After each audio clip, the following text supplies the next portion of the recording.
kelajakda onalar o'limi holati yoki go'daklar yoki bolalar o'limi holatlari sodir bo'lmasligi uchun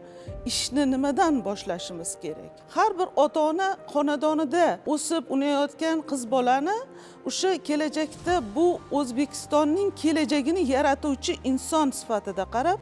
uning salomatligi, ta'lim olishi, bilimi, nafaqatgina ilmiy, nazariy bilimlar, balki tibbiy savodxonlikka ega bo'lishiga harakat qilishi,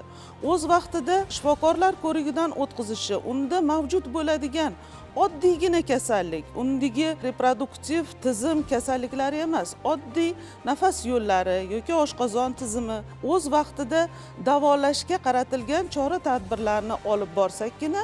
bizni o'smir qizlarimiz kelajakda bo'lg'usida ular tug'ish yoshiga yetib borganda ona bo'lishga tayyor holatda bo'ladi. Ana shundagina O'zbekiston 2030 strategiyasining 16-maqsadi onalar va bolalar o'limini qisqartirish, sog'lom bolalikni ta'minlashga erishamiz.